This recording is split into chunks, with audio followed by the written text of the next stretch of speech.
मेरी इंडिया की फोर्सेस से रिक्वेस्ट है कि प्लीज खुदारा हमारा साथ दें। आज वो अनहोनी हुई है जो किसी ने सोची नहीं थी। इंडिया की फोर्सेस भी मुझे सुन रही है, प्लीज खुदारा हमारा साथ दें। And in the last 24 hours, they have martyred 60 Kashmiris.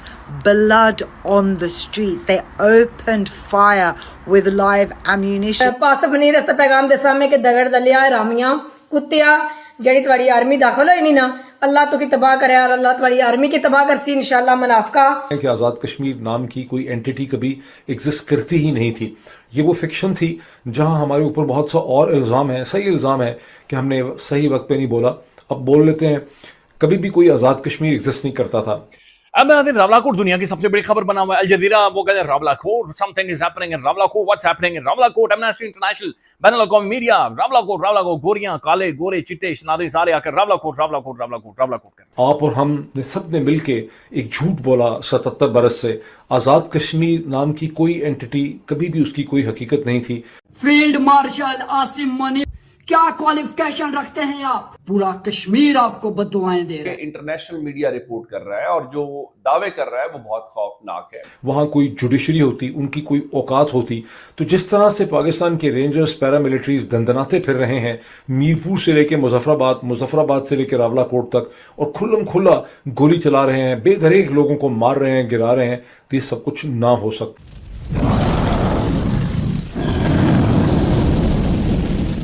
Hello दोस्तों, जय हिंद। जैसा कि आज की क्लिप में आपने देखा, पाकिस्तान के कब्जे वाले कश्मीर यानी पीओके में विरोध प्रदर्शन थमने का नाम ही नहीं ले रहा है। पाकिस्तान सरकार और सेना के खिलाफ लोगों का गुस्सा लगातार बढ़ता जा रहा है। इसी बीच सोशल मीडिया पर एक वीडियो वायरल हो रहा है जिसमें कुछ स्थानीय लोग भारतीय सेना से मदद की अपील करते दिखाई दे रहे हैं। एक वीडियो में एक महिला दावा करती है कि सुरक्षा बलों की कार्रवाई में कई लोगों की जान चली गई है और लोगों को बचाने की गुहार लगाती नजर आ रही है। दूसरी ओर प्रदर्शन का नेतृत्व कर रही ज्वाइंट एक्शन कमेटी का दावा है कि सोमवार और मंगलवार को सुरक्षा बलों की कार्रवाई में कुल 30 प्रदर्शनकारियों की मौत हुई है। प्रदर्शनकारियों का आरोप है कि शांतिपूर्ण आंदोलन को रोकने के लिए बल प्रयोग किया गया है और कई जगह गोलीबारी हुई है। हालांकि वायरल वीडियो और मौतों के इन दावों ने बता दिया है कि पीओके के हालात कैसे हैं। पीओके में जारी तनाव और घटनाक्रम पर भारत के साथ पूरी दुनिया की नजर बनी हुई है। चलते हैं दोस्तों आगे की वीडियो की तरफ। मेरी इंडिया की फोर्सेस से रिक्वेस्ट है कि प्लीज खुदारा हमारा साथ दें।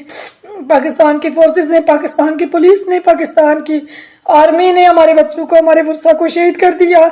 हमारा कश्मीर इस वक्त खून से भरा हुआ है। हमारे कश्मीर में बहुत जुल्म हो रहा है। खुदारा हमारी आवाज बने, अल्लाह का वास्ता। जेड़े पास अपनी रस्ते पैगाम दे सामने के दगड़ दलिया रामियां कुत्तिया जड़ी तुम्हारी आर्मी दाखिल होई नहीं ना, अल्लाह तो की तबाह करे और अल्लाह तुम्हारी आर्मी की तबाह करसी इंशाल्लाह मुनाफिका। जरा तो साडे बच्चे शहीद किते, साडे भरा शहीद किते नहीं, खुदा तो की गर्क करसी, अल्लाह तो की तबाह करसी इंशाल्लाह। फिर वो स्टोरी बीबीसी की जो थी वो ये भी कहती थी कि जो इंतजामिया है, सो कॉल्ड इंतजामिया आज़ाद कश्मीर की, ये तो हम कई दिन से बात कर रहे हैं कि आज़ाद कश्मीर नाम की कोई एंटिटी कभी एग्जिस्ट करती ही नहीं थी। ये वो फिक्शन थी जहां हमारे ऊपर बहुत सा और इल्ज़ाम है, सही इल्ज़ाम है कि हमने सही वक्त पे नहीं बोला। अब बोल लेते हैं, कभी भी कोई आज़ाद कश्मीर एग्जिस्ट नहीं करता था। आप और हम ने सब ने मिलके एक झूठ बोला 77 बरस से। आज़ाद कश्मीर नाम की कोई एंटिटी कभी भी उसकी कोई हकीकत नहीं थी। वहाँ अगर आज़ाद कश्मीर की कोई सियासी हैसियत होती, अगर कोई आज़ाद मुमलिकत होती, उसकी अपनी कोई हुकूमत होती, वहाँ की कोई इंतज़ामिया होती, वहाँ की कोई इंडिपेंडेंट पुलिस या डिस्ट्रिक्ट एडमिनिस्ट्रेशन होती, वहाँ कोई जुडिशरी होती, उनकी कोई औकात होती, तो जिस तरह से पाकिस्तान के रेंजर्स पैरामिलिट्रीज दंदनाते फिर रहे हैं मीरपुर से लेकर मुजफ्फराबाद से लेकर रावलाकोट तक, और खुल्लम खुल्ला गोली चला रहे हैं, बेदरेक लोगों को मार रहे हैं, गिरा रहे हैं, तो ये सब कुछ ना हो सकता होता। ये सीन है खौफनाक किस्म का जहां गोली चल रही है। ये चौक शहीदा मीरपुर का, और जो नफीस बेकरी है, जो ऊपर है नफीस बेकरी ऊंचाई पे, चौक शहीदा नीचे है, ये उसके दरमियान की सड़क। मुझे लगा कि ये वो दुकानें हैं, ये वो वाली जगह हैं जहां मैंने देखा कि नौजवान जो हैं वो एक रैली, एक जुलूस निकाल रहे हैं दिन दहाड़े। मोटरसाइकिल हैं बहुत से, 20-25 हैं, कुछ रक्शे जा रहे हैं। फिर अचानक सामने मैंने देखा कि कुछ लोग खड़े हैं जिन्होंने काले कपड़े पहने हुए हैं, उनके इवन छाती के ऊपर मजीद एडिशनल जो बुलेट्स होती हैं वो लटकी हुई हैं, यानी वो चोर डाकू भी नहीं लग रहे, लेकिन शलवार कमीजें पहनी हैं, काले रंग के उन्होंने कपड़े पहने हैं। एक पुलिस की वैन है और वो अचानक अंधाधुंध इन नौजवानों के ऊपर जो मोटरसाइकिल पे जा रहे हैं इनके ऊपर फायरिंग शुरू कर देगा। अच्छा, मैं चकरा गया, मतलब कंफ्यूज हो गया, बिकॉज जिस तरह से वो फायरिंग कर रहे हैं पुलिस ऐसे फायरिंग नहीं करती, ये तो कोई चोर डाकू करते हैं। जब सियासी पार्टीज आपस में लड़ती हैं तो इस तरह से फायरिंग होती है। मैंने देखा वहां पे झंडे भी थे कुछ कश्मीर के सियासी जमातों के, तो मुझे ऐसा लगा कि कहीं ऐसा तो नहीं है कि ये पीपीपी और पीएमएलएन के जो वर्कर्स हैं उनके दरमियान में एक लड़ाई हो गई है, क्योंकि ये सियासी वर्कर्स हैं जो इस तरह से गोली चला रहे हैं। बिकॉज जो प्रोफेशनल पुलिसिंग ऑर्गेनाइजेशन के पैरामिलिट्रीज हैं वो इस तरह से अंधाधुंध फायरिंग नहीं कर सकते, बिकॉज आपकी प्रोफेशनल ट्रेनिंग होती है, कोई सेंस ऑफ अकाउंटेबिलिटी होती है, आपके ऊपर एक खौफ होता है कि आपसे कोई पूछ लेगा, कल को आपकी कोई इंक्वायरी हो जाएगी। तो मैंने सोचा कि ऐसा लग रहा है कि ये दो सियासी जमातें जो है एक दूसरे के ऊपर फायरिंग कर रही। लेकिन बहरहाल वो एक वीडियो नहीं थी, दो भी नहीं थी, 3-4 वीडियो थी। उसमें डिफरेंट एंगल से, एक यानी अगर एक ईस्ट से वीडियो थी तो दूसरी वेस्ट से बनी हुई वीडियो थी, एक साउथ से थी, एक नॉर्थ से वीडियो थी। मुझे सारी वीडियोस मैंने देखी तो मुझे समझ आया कि हाँ, ये एक पुरअमन रैली जा रही है नौजवानों की मोटरसाइकिल्स के ऊपर। आगे से एक वैन आती है जिसमें पैरामिलिट्रीज हैं जिन्होंने गालिबन पंजाब कांस्टेबलरी या रेंजर्स के उन्होंने काले रंग के कपड़े पहने हुए हैं। वो निकलते हैं बगैर किसी प्रोवोकेशन के, लगता है कि उनके ऑर्डर से सीधा अंधाधुंध वो फायरिंग करते हैं इन मोटरसाइकिल्स पे, जिसके नतीजे में चंद सेकंड के बाद जो अगली वीडियो आप देखते हैं कि 8-7 मोटरसाइकिल सड़क के ऊपर पड़े हैं। फिर आप वो तस्वीरें और वो फुटेज देखते हैं जिसमें लोगों की लाशें पड़ी हैं सड़क के ऊपर, कम से कम 6-7 लाशें आपके सामने पड़ी हैं। फिर मैंने फोन घुमाया, मैंने लोगों से बात करनी शुरू की, इंतजामिया के लोगों से बात की और लोगों से बात की। मुझे पता चला कि 7 नौजवान तो मौके पे ही हलाक हो गए, 2 बहुत क्रिटिकली जख्मी थे। जब मैंने आखिरी दफा बात की वो हॉस्पिटल उनको ले जाया गया। अच्छा, वो हॉस्पिटल भी चले गए ये पैरामिलिट्रीज वाले, वहां पर भी ये जाके फायरिंग करते रहे।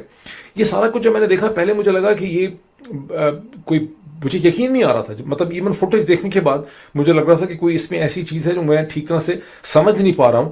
जब तक मेरी लोगों से बात नहीं हुई, जब तक मेरी एक से ज्यादा लोगों से बात नहीं हुई, मैं उसको कंफर्म ना कर सका। अब सवाल ये पैदा होता है कि ये जो सारी दरिंदगी है, ये जो इस वक्त वहशत है, ये जो पागलपन है, इसकी क्या वजह है? इंटरनेशनल मीडिया रिपोर्ट कर रहा है और जो दावे कर रहा है वो बहुत खौफनाक है। मिसाल के तौर के ऊपर बीबीसी ने अवामी एक्शन कमेटी को लेकर जो उनका दावा था 14 का नंबर बताया।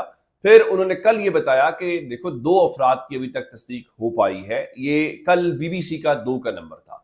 लेकिन अब जो अल जजीरा ने इस दावा किया है वो बहुत ही खौफनाक है। और मैं अल जजीरा का दावा बताने से पहले ये बात जरूर बताना चाहता हूं कि मैंने पहले भी बात की थी, दोबारा दोहरा देता हूं कि हुकूमत के बहुत सारे जो वुज़रा हैं उनके ऊपर मीडिया इंटरव्यूज के ऊपर, मीडिया से गुफ्तगू करने के ऊपर, या कम से कम आज़ाद कश्मीर वाले मामले के ऊपर गुफ्तगू करने के ऊपर पाबंदी लगनी चाहिए। अब आप कहेंगे क्यों?